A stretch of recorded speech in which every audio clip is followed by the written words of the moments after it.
அனைவரும் இனிதே வாழ்க, வாழ்க வளமுடன். ஸ்ரீ வேதாத்ரி மகரிஷி அவர்கள் என்ற தனி நபரின் மூலமாக இப்போது உலகத்திலே கோடானு கோடி மக்கள் அமைதியிலே திளைத்து கொண்டிருக்கின்றார்கள். தங்களுடைய குடும்பத்தை அமைதியாக நடத்தி கொண்டிருக்கின்றார்கள். இருந்தாலும் ஸ்ரீ வேதாத்ரி மகரிஷி அவர்களை பற்றிய புரிதல் உலகிலே குறைவாக இருக்கின்றது. இந்த பத்திரிகைகளோ ஊடகங்களோ அவரை பற்றி அதிகமாக பேசுவது கிடையாது. அவர் மறைந்து 18 ஆண்டுகள் ஆகியும் இன்னும் உலக மக்கள் அவரை சரியாக தெரிந்து கொள்ளவில்லை, சரியாக புரிந்து கொள்ளவில்லை. இருந்தாலும் எதிர்காலத்திலே உலக அமைதி ஏற்படுகிறது என்றால் அவர் இயங்கிய இயக்கம் அவருடைய கனவு என்றே சொல்லலாம். அந்த அளவுக்கு ஒரு தனி நபராக கடுமையான உழைப்பின் மூலமாக தன்னுடைய 96வது வயது வரை அயராது பாடுபட்டு இருக்கின்றார்.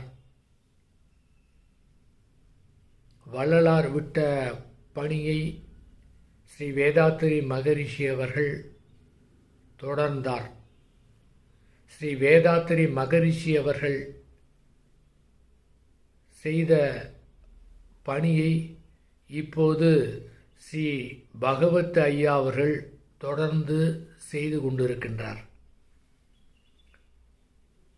ஸ்ரீ பகவத் ஐயா அவர்கள் வருகின்ற அதாவது ஜனவரி மாதம் 21 முதல் 28 வரை திருவண்ணாமலையிலே ஒரு வகுப்பு எடுக்க இருக்கின்றார். அது ஆங்கிலத்திலே நடைபெறும். திருவண்ணாமலையிலே கவர்மெண்ட் ஆர்ட்ஸ் காலேஜுக்கு பின்புறம் உள்ள சிவ நிலையத்திலே நடைபெற இருக்கின்றது.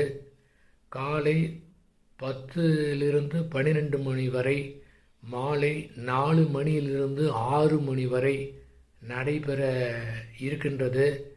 காலையிலே ஞானத்தை பற்றியும் மாலையிலே தியானத்தை பற்றியும் சொல்ல இருக்கின்றார். தியானத்தை நடத்த இருக்கின்றார். உங்களுக்கு தெரிந்தவர்களிடத்திலே, நண்பர்களிடத்திலே, உறவினரிடத்திலே, உங்களிடம் இருக்கக்கூடிய வாட்ஸ்அப் குரூப்பிலே தெரிவித்து அங்கு இருக்கக்கூடிய மக்கள் பயன்பெறுவதற்கு நாம் உதவி செய்வோமாக. நன்றி. வாழ்க வளமுடன்.